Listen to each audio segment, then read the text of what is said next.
Companheirismo Noiva de Cristo apresenta a acusação de plagiarismo de William Branham e Clarence Larkin.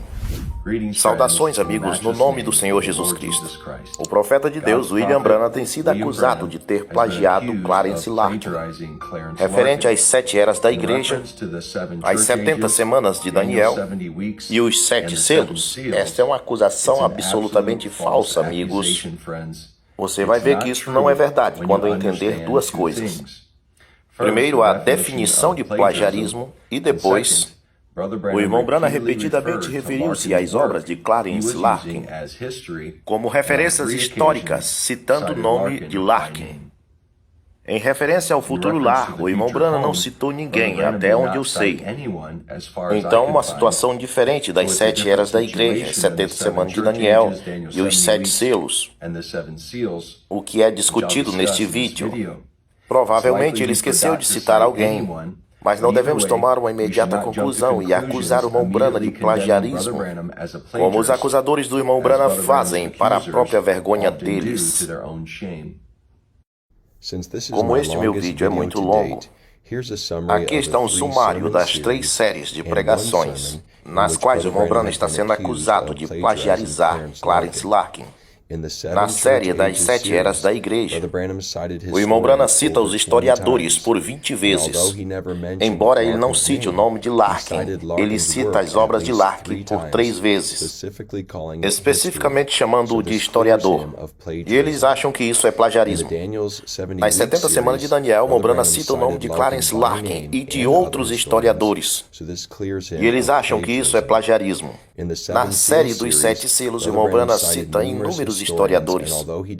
Embora ele não cite o nome de Larkin nesta série, um ano depois ele cita Larkin sobre as ideias de Larkin sobre os selos. Mas a revelação do irmão Branham sobre os 7 selos era muito diferente da de Larkin. Apenas concordam no 6º selo. O irmão Branham ensinou que os 7 selos iniciam-se nas 7 eras da igreja, enquanto Larkin ensinou que isso será no período da Grande Tribulação, o qual tem 2000 anos de diferença. No futuro lá, o irmão Branham não cita ninguém, mas ele nunca disse que o trabalho de Larkin foi revelado para ele, Branham, somente para ele. A principal enfatização do irmão Branham quanto à revelação de Deus foi as 3 etapas da graça, as quais Larkin nunca ensinou. Sobre essa acusação de plagiarismo, amigos, deixe-me lhes dizer humildemente e de coração. Os acusadores do irmão Branham devem não ter estudado profundamente os sermões do irmão Branham. Apenas ficam latindo em volta de seus sermões para tentar achar falta nele. E também os próprios que se dizem crentes da mensagem, tendo dissidências cognitivas, e muitos têm, como aqueles do movimento da fita e o povo do retorno. Mas como provado nesse vídeo do irmão Branham citar fontes, não muda a mente deles, então eles praticam dissidências cognitivas. Os acusadores ficam nessa ideia que o irmão Branham era plagiarista, o que ele não era, e que ele fingia falar em línguas, o que não é verdade, e muitos outros exemplos. Aqui estão as falsas acusações contra o irmão Branham, e você vai ver facilmente por que isso está errado. Acusadores de William Branham dizem, abre citação, se William Branham tivesse dito, eu li essas coisas do livro de Clarence, então ele não seria acusado de plagiarismo. Mas ao invés disso, ele diz que recebeu isso por uma revelação divina. Ele diz que Deus disse isso para ele, o qual é uma mentira. Ele pegou essas informações de Clarence Larkin e outros. Fim de citação. Eu tenho 2 comentários sobre esta falsa acusação. Primeiro, que o irmão Branham disse, eu li essas informações de Larkin em muitas ocasiões. E em outras ocasiões ele esqueceu de citar o nome de Larkin. Mas disse, eu li essas informações de historiadores. E então, de acordo com o padrão dos acusadores, o irmão Branham não é plagiarista. O que ele está dizendo, irmão, é que os acusadores dizem, se William Branham tivesse dito que pegou essas informações de Clarence Larkin, ele não seria acusado de plagiador. E então o pastor aí está mostrando que o irmão Branham falou. O problema é que eles não leem a mensagem, eles ficam só ladrando ao redor de algum parágrafo, não lê toda a mensagem para ver o que o irmão Branham disse. Mas quem lê as eras ou os selos vai sempre encontrar o irmão Brando dizendo: eu peguei muitos livros de historiadores. Às vezes ele não dizia o nome, um deles era Larkin, às vezes dizia, às vezes não. Mas dizia: peguei alguns historiadores e verifiquei para ver o que eles diziam. E alguns daqueles historiadores que o irmão Brana viu que falou certo, o irmão Brana aprovava. E o que ele via que estava errado, ele refutava. Agora vamos supor que Clarence Larkin falou uma coisa que o irmão Brana viu que aquilo está certo. Então o irmão Brana seria um covarde se não tivesse pregado de novo aquilo. Aquilo que estava certo deve sim ser pregado de novo. Isso não é plagiarismo. Então vamos supor que ele leu, por exemplo, o livro de Atos, onde Pedro batizou aquelas 120 pessoas no nome do Senhor Jesus Cristo. E Brana viu que isso é certo, batizar em nome de Jesus é certo. Agora Brana seria um covarde se ele não pregasse isso. Agora ele batizou em nome de Jesus, pregou o batismo em nome de Jesus, aí alguém vem e diz: está plagiando Pedro. Tem que plagiar mesmo, o que está certo tem que plagiar. Paulo não disse: sede meus imitadores, como eu sou imitador de Cristo? Então aqui na acusação deles, eles dizem: se William Branham tivesse dito que pegou essas informações de Lark, ele não seria um plagiador. Pois é, só que ele disse que pegou. E agora? Então ele não é um plagiador. Pelas próprias palavras deles aqui, eles mostram que Branham não é plagiador. Isso, irmãos, em algumas coisinhas, em poucas coisas que o irmão Branham viu que esses historiadores falaram que foi bom, ele aplicou nas eras e talvez nos selos. Mas o âmago da revelação é completamente diferente. Larkin acreditava que o primeiro cavaleiro, o segundo, o terceiro, todas aquelas coisas iam acontecer só no período da grande tribulação.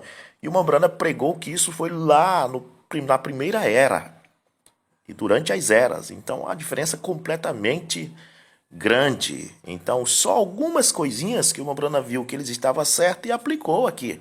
Mas a revelação, o âmago da revelação de William Branham é completamente diferente. Olha o que ele diz aqui. As 7 eras da igreja. A era da igreja de Éfeso. Parágrafo 2. Desde que esse estudo deveria ser o mais importante que eu já empreendi até esse tempo, busquei a Deus por vários dias para encontrar a inspiração do Espírito Santo. Somente então eu li as Escrituras sobre as eras da igreja e estudei profundamente a história da igreja escrita pelos historiadores mais imparciais que pude encontrar. Deus não falhou em responder minha oração, porque enquanto eu lia a palavra e a história, a palavra e a história, ele buscou a palavra de Deus e também os historiadores. E fui dirigido pelo Espírito Santo e vi desenvolver-se um plano que corre através dos séculos até o tempo final, esse último dia.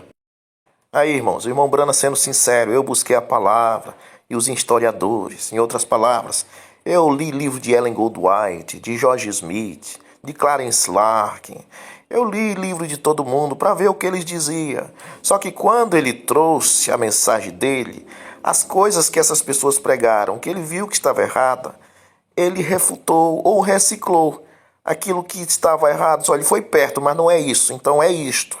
Então os selos, as eras, Deus corrigiu tudo. Ele não disse que o 7º anjo viria para consertar as pontas soltas que os reformadores deixaram. Então pronto, eu acho que esse parágrafo diz tudo. A brecha entre as eras e os selos, parágrafo 39. Agora isto foi escrito misteriosamente, porque nenhum homem em parte alguma o conhece. Somente Deus, Jesus Cristo, seja agora mais este é um livro misterioso. É o livro da redenção. Nós entraremos nisso num instantinho. E agora nós sabemos que este livro de redenção não será totalmente entendido, ou seja, através das eras eles até tentaram entender, foram perto, como Larkin, Ellen Goldwhite, George Smith, mas não foi totalmente entendido, mas também não significa que não teve algumas coisas que eles acertaram. Ou seja, eles entenderam sim algumas coisas, mas não na totalidade. Então diz, não será totalmente entendido. Ele tem sido investigado através de 6 eras da igreja. Ó. Clarence Larkin, só que ele pensou que o primeiro cavalo, o segundo, seria só no período da tribulação. Então Larkin investigou. Mas no final, quando o sétimo anjo começar a soar seu mistério, ele ajuntará todas as pontas soltas, ou seja, ele vai pegar o que Clarence Larkin estudou, ele vai pegar o que Ellen Goldwhite estudou, ele vai pegar tudo que esses homens através das eras estudou e vai verificar o que está certo, o que está errado e vai dar para a igreja no fim do tempo a coisa certa.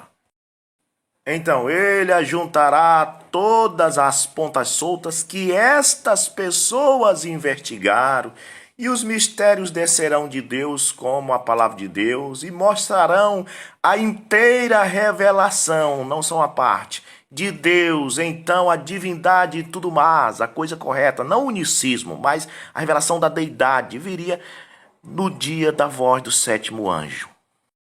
Então eu tinha um livro aqui do cativeiro babilônico da igreja que Martinho Lutero diz, olha, alguns dizem que tem que ser batizado em nome do Pai, Filho e Espírito Santo, mas os apóstolos batizaram em nome de Jesus. Está na página 63 deste livro. Então Martinho Lutero cria no batismo em nome de Jesus, mas não batizou em nome de Jesus. Então quer dizer que ele investigou isso, ele verificou isso, mas não era tempo dele trazer para a igreja.